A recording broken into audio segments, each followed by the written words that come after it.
시청자 여러분 안녕하십니까? 장달령 변호사님 나오셨습니다. 어제 이어 한국군이 월남전에 참전해서 베트남 양민을 4,435명이나 학살했다고 주장하는 이 좌파들의 또 다른 이런 건수 부분에 대해서 이 장달령 변호사님이 싸우고 계신데요. 자, 장 변호사님, 베트남전에서 한국군의 피해도 만만치 않았죠? 그럼요. 지금 그 국방부 공식 기록 베트남 전쟁 그 기록물에 의하면 1964년부터 이제 73년 사이에 총 이제 4차례에 걸쳐서 이제 파병이 됐는데 참전 연 병력이 32만 5천여 명에 달하고요. 연병력. 그런데 거기서 전 사망자가 5천 명이 넘고요. 부상자가 11,000명이 넘습니다. 우리 어릴 때 월남전에서 돌아온 김상사의 노래도 있었지만 또 상위 용사분들도 많이 목격했죠. 그리고 또 이거 외에 소위 말하는 이제 고엽제 피해자분 계시잖아요. 이분들이 지금 현재 후유증으로 결정받으신 분이 5만 2천 명이 넘으시고요. 후유의증으로 또 결정받으신 분이 8만 6천 명이 넘습니다. 그리고 이분들의 2세로서 또 이 영향을 받은 환자가 있죠. 157명이나 또 이렇게 결정을 받았습니다. 그래서 총 13만 9천 명이 넘는 분이 또 이 고엽제 피해자로서 또 지금 이렇게 고생하고 계시죠. 자, 그래서 이 베트남전에서 우리도 만만찮은 희생을 치렀는데요. 그렇습니다. 자, 그런데 지금 이 좌파들이 베트남이 주장하지도 않고 베트남 사람들이 뭐 이 문제를 가지고 지속적으로 집회나 시위를 하면서 조직화되어서 반대하지도 않고 베트남이 아직도 사회주의 국가이기 때문에 아마 그렇게 못할 겁니다. 정부의 방침에 어긋나서요. 그런데도 불구하고 우리 스스로가 가서 이것을 갖다가 뭐 좌파적 성격을 가지고 있는 사람이 이제 이걸 터뜨리고 거기에 이제 이 좌파들이 다 달라붙어서 어나더 위안부 문제처럼 만들어가고 있는데요. 그런데 이들이 이렇게 해서 지금 얻을 수 있는 목표나 이 자신들이 지향하는 바가 어디에 있을까요? 제가 판단하기로는요, 크게 두 가지입니다. 하나는 뭐냐면 아까 잠깐 어제 일부에서도 언급했듯이 이들은 일단 제가 보기에는 대한민국의 정통성을 부정하는 사람들이고 또 우리 대한민국 국군의 존재의 가치, 의의를 또 이들은 인정하지 않는 사람들이거든요. 이거를 통해서 그다음 또 이제 보수우파 정권의 또 그 정당성을 인정하지 않는 것이죠. 그러니까 박정희 정부 때 있었던 이 베트남 전쟁의 이 가치를 이 훼손시킴으로 해서 대한민국의 정통성도 부정하고 대한민국 국군의 존재 의의를 또 말살하고 보수파 정권의 또 이런 어떤 부당성을 이 입증하기 위한 그들로서는 또 입증하기 위한 그런 것이 또 하나고요. 하나는 뭐냐 비즈니스죠, 뭐 사업. 그래서 지금도 모금 활동도 하고 있고요. 그래서 이들이 만약에 지금 계획하고 있는 특별법이 제정되고 하면 어떤 일이 일어나느냐? 또 과거사 진상조사위원회처럼 또 행정위원회를 구성을 해서 또 거기 위원으로 들어가고 또 들어가서 또 하고요. 그거 이러해서 또 바로 또 이제 손해배상 베트남인들 피해자라고 주장하는 사람들 또 불러와서 또 국가배상 또 하고 그러니까 이제 그런 사업적인 모델도 하나 또 그 속에서 또 운동권적으로 출세해서 뺏지다는 사람도 나오고 그렇죠. 장관도 나오고 이럴 맞습니다. 수 있겠네요. 자, 좌우간 이 좌파들은 꼭 먹고 알 먹고 식으로 이런 거리를 찾다가 이제 베트남까지 가서 찾아와서 이렇게 하는데요. 자, 이 문제가 지금 이들이 생각할 때는 문재인 정권이 이제 가장 역대 이걸 관철시키기 좋은 환경이 됐다고 생각하고 속도를 높이겠네요. 총선 이후에. 또 이제 21대 국회는 자기들이 또 다수를 써서 180석 넘는 특별법 이런 마음만 넘으면 그냥 통과시킬 수 있는. 자, 그런데 문재인 스스로가 베트남전을 바라보는 자기의 일단을 뭐 이야기를 하지 예, 않았습니까? 했습니다. 희열을 예, 희열을 느꼈다. 느꼈다고. 공산화가 되는 걸 보고요. 예, 저는 초등학교 5학년 때 공산화 됐는데 그때 베트남이 무너지는 그 건물 옥상에서 헬리콥터를 타고 미군이 철수하는 모습을 보면서요. 아, 이 한국이 살아남겠나 하는 두려움을 느꼈는데 예. 또 그걸 희열을 느낀 사람도 있었어요. 예.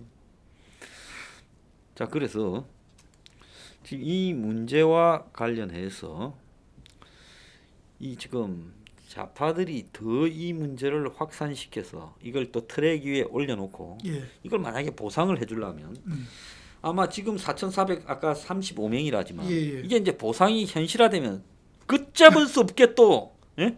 그렇죠. 당시에 뭐 죽은 사람들 전부가 한국군한테 죽었다고 나오게 될 거고 예. 어차피 과학적인 증거나 입증이 아닌 이런 식으로 이제 진술이 거의 뭐 대부분. 예, 그러면 이게 이제 감당할 수 없는 일이 벌어질 수도 있을 것 같은데요.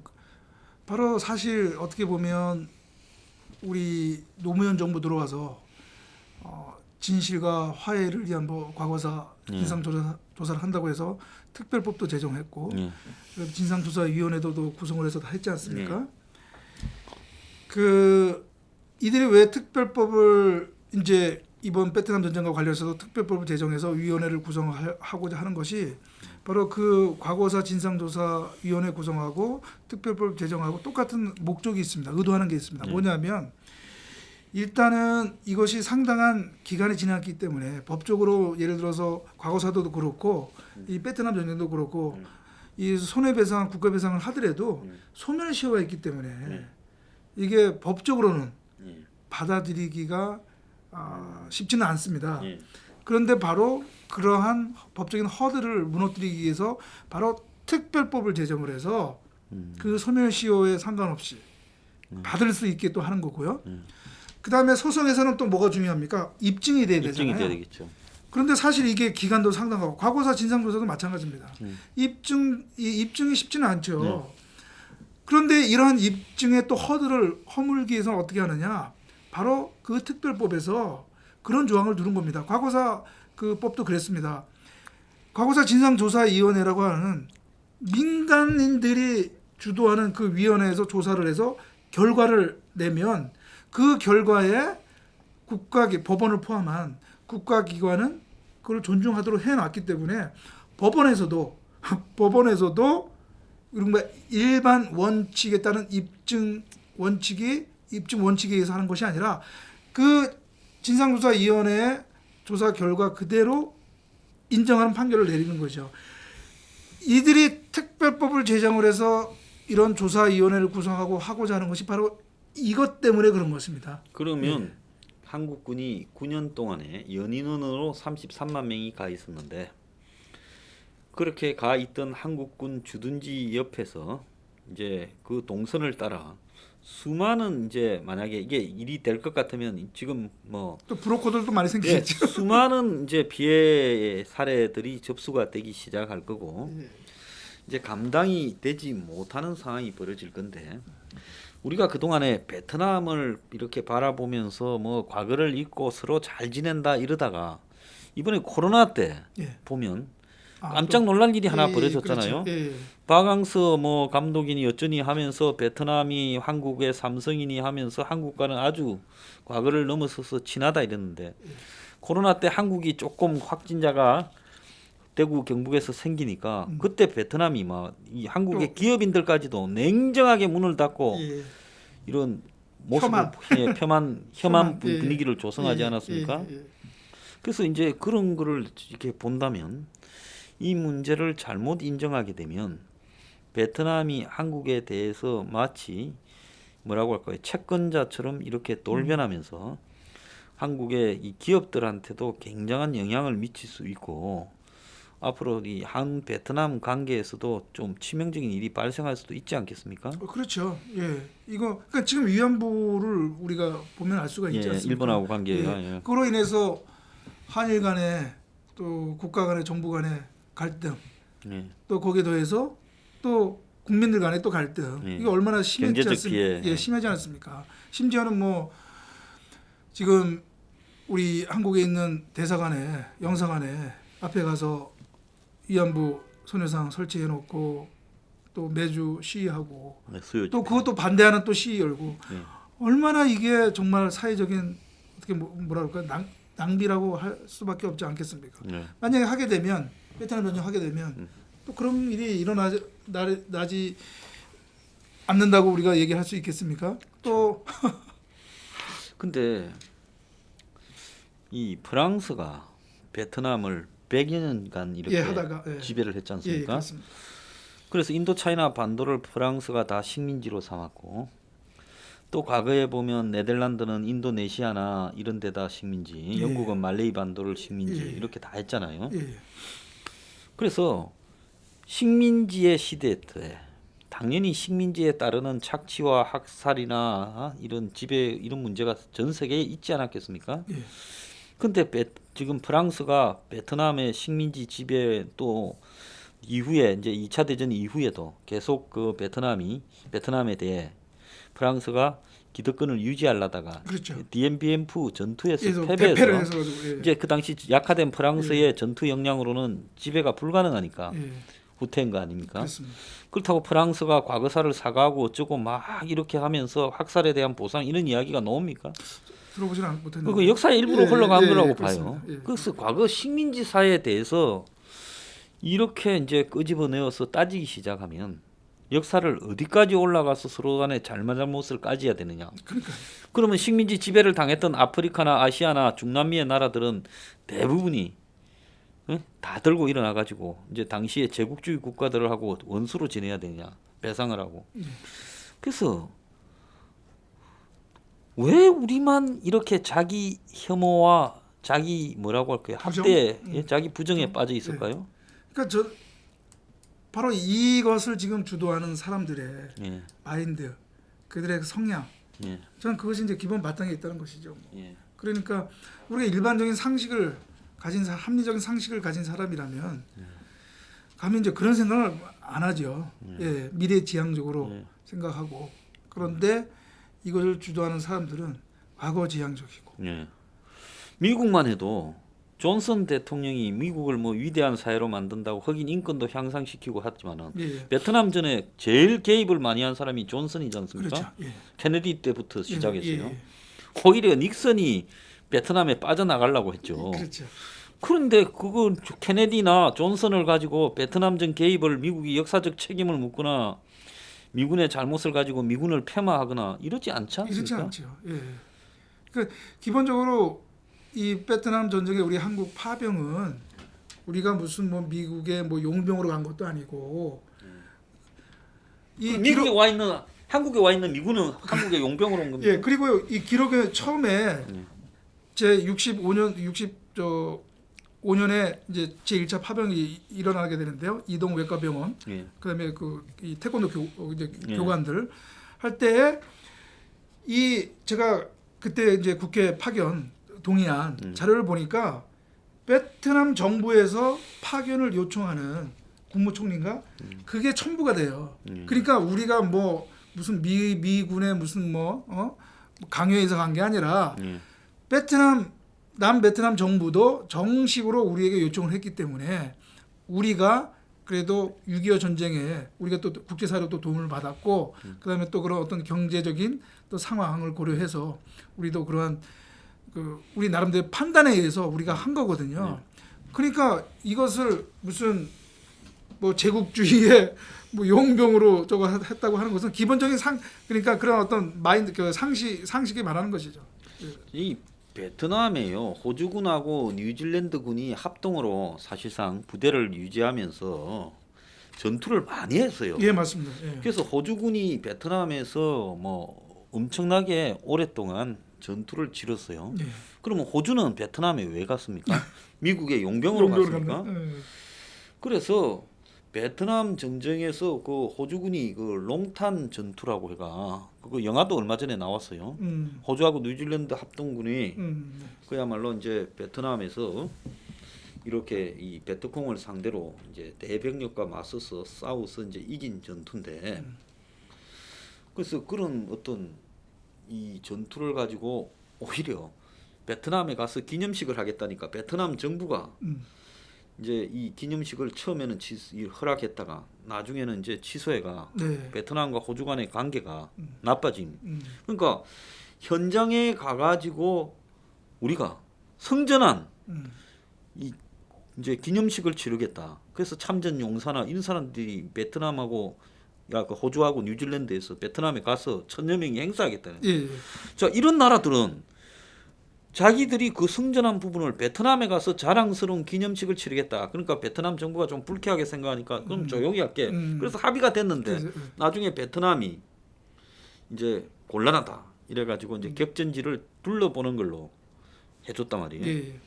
그러니까 이게 호주나 뉴질랜드 어디에서도 참전에 대해서 자기 연민이나 이 학대를 하고 또 그 학살을 문제 삼고 하는 걸 보지를 못했어요. 그렇죠. 예. 특히 베트남 전쟁은 그 속성상 이 아까도 어제 일부에서도 말씀드렸지만 이 피아가 구별이 거의 불가능하지 않습니까? 예, 그러니까 그렇습니다. 오인에 의한 이런 사건이 나을 수 있는 소지가 충분하지 않습니까? 예, 그렇습니다. 예. 아니 그리고 또 사실 물론 또 어떻게 보면 경위 어떻든 한국군에 의해서 민간인이 예. 또 피해를 또 입은 사건이 없다고도 단정할 수는 없죠. 있겠죠. 예, 저도 있다고 봅니다. 그리고 또 실제 그 기록에 보면 그래서 그런 사건이 있어서 우리나라 군 형법에 의해서 예. 또 그 처벌된 그 장면들도 있어요. 예, 예. 그러니까 우리가 무조건 뭐 그런 학살을 없다. 무조건 없다 뭐 아, 당연히 있을 수 덮어버린 있죠. 것이 아니라 그래도 그것이 밝혀진 것 조사하고 처벌했단 말이죠. 음. 그러나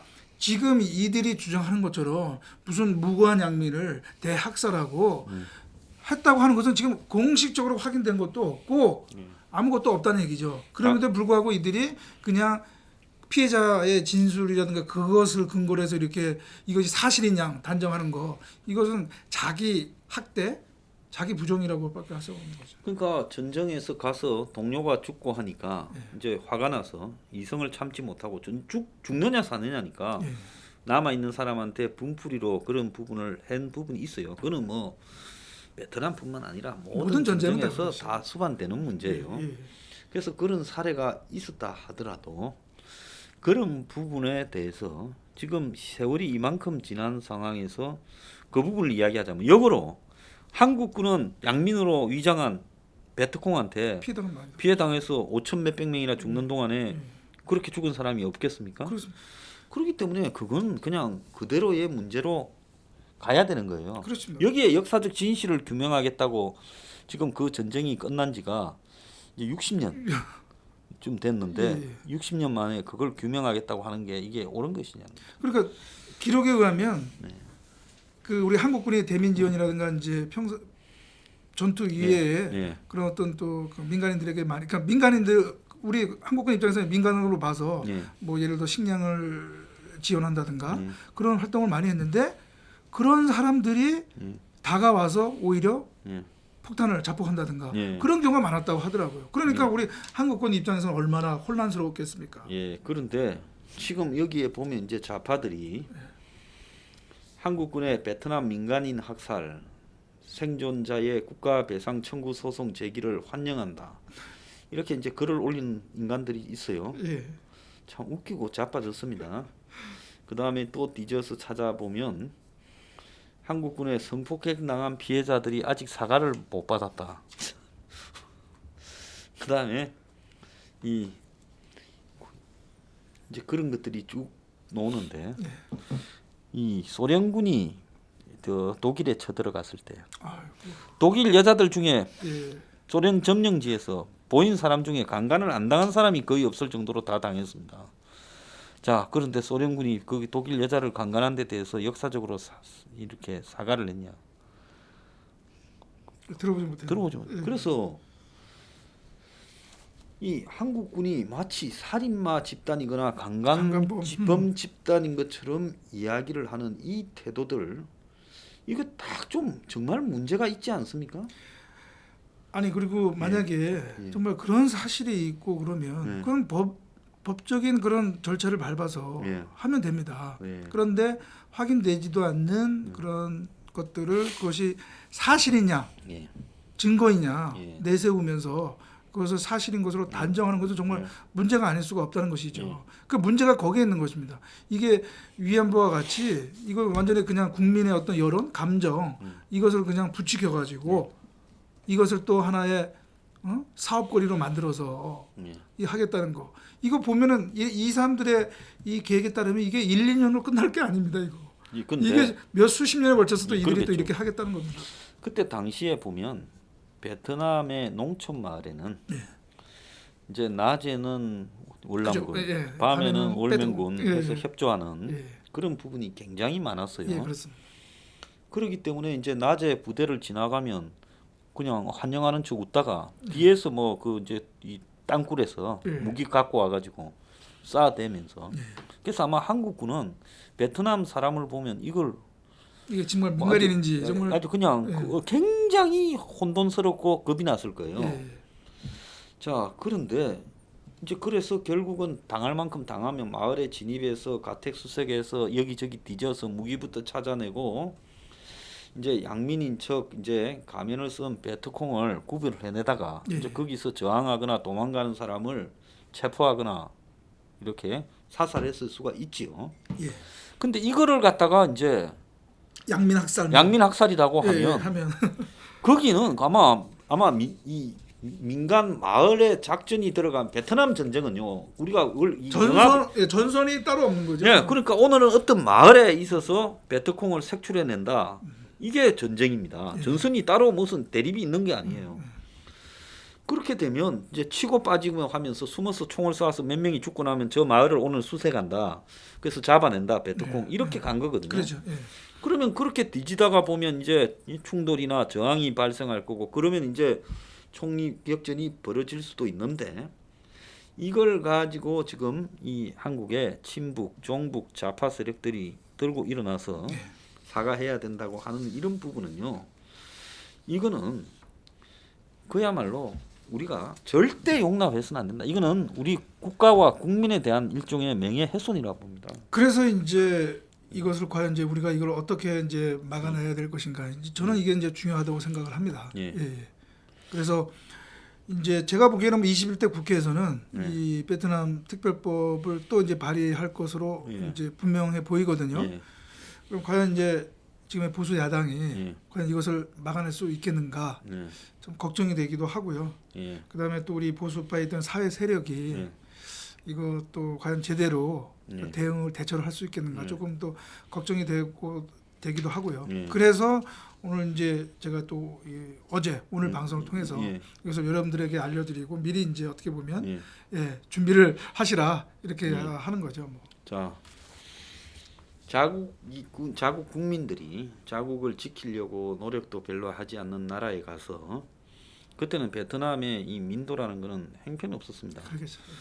그런 나라에 지키러 가서 이 전선과 전후방이 혼재된 상황에서 피하가 식별도 안 되는 상황에서 한국군이 많은 희생을 치르면서 그래도 이 자유우방을 지킨다고 노력해 왔는데 거기에서 발생한 부수적 피해 사건을 가지고 이제 그거를 지금 와가지고 마치 학살이 아니니 말하는 것 자체가 저는 어불성설이라고 봅니다. 네. 그래서 이 부분에 대해서 그 우리 변호사님께서 참 이걸 부각시켜서 그걸 갖다가 어쨌든 반대하는 진영 이슈로 만들어가는 부분에 저는 아주 훌륭한 일을 하고 계신다고 생각하고요. 네. 앞으로도 이 부분에 대해서 진짜 저지하도록 같이 힘을 모아서 끝까지 노력을 합시다. 예, 그래서 이제 이후에라도 그런 기회가 되면 또 예. 필요가 있으면 예. 그들이 주장하는 예.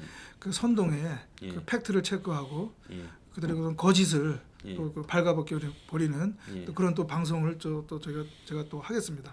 그리고 당시에 이제 생존자들도 아직 많이 살아 계시니까요. 그렇죠. 예.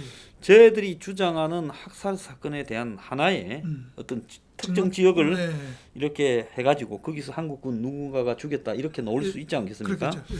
그러면 그 정언을 네, 그렇죠. 완전히 이렇게 박살내버리는 그런 당시 한국군의 작전 기록도 남아 있을 거 예, 아닙니까? 그렇습니다. 예. 그게 좀 필요하다고 봐요. 예, 그것도 있고 그다음에 또 실제 거기에 만약에 또 참전하셨던 예, 분들 정언도 있어요. 예 있으면 예 그런 분들도 한번 알아봐서 우리 이 황장수 소장님 또 방송에 나와서 예, 그렇게 또, 예, 그렇게 또, 하시죠. 예 설명도 하고 그렇게 하고 왜 이게 또 중요한 정언이 제3의 정언이 있을 수 있는가 하면 미군 입장에서는 한국군의 모든 작전을 한국군 사령부로부터 받아가지고 네 미군이 또 객관적으로 기록해놓은 게 있을 거예요. 그렇습니다. 한국군에 대한 평가부터. 예.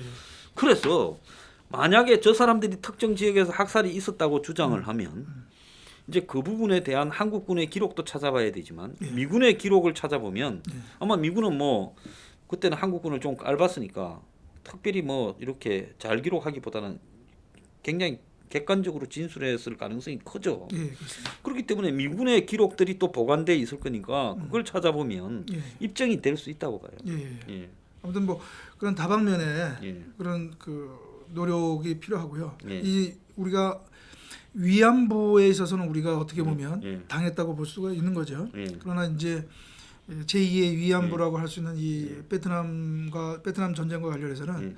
우리가 그런 똑같은 실수를 해서는 안 되겠다고 저는 생각을 하고요. 예. 그래서 그러한 취지에서 이제 또 오늘 방송도 이제 의미가 있다고 저는 이제 생각을 합니다. 자, 그래서 이 부분을 앞으로도 우리가 이 부분에 대한 국가적 명예나 한국군의 명예나 이런 어떤 또 그동안 영속되어 이 국가적 가치 이런 부분을 위해서라도 마치 한국군이 베트남에 가서 학살을 한 장본인인 양 치부되어서는 안 된다 이렇게 생각하고요. 특히 이 한국군 종사자들이 적극적으로 이 부분에 대해서 이야기를 해야 된다. 예. 그래서 실제로 지금 뭐 김종수 소위 사건이라든지 또 몇 개 그런 사건이 있었다는 거는 있는 대로 이야기를 하고 그렇습니다. 그 외에 아닌 부분은 철저하게 아니라고 해야 된다. 그래서 거기에 대한 생존에 계신 파병 장병들의 우리 진술도 좀 받고 그래야 될 것 같네요. 그렇습니다. 예. 예. 자, 오늘 이 훌륭한 일을 하고 계신 장달령 변호사님 모시고 1, 2부 토론을 해봤습니다. 자, 감사합니다. 네, 감사합니다.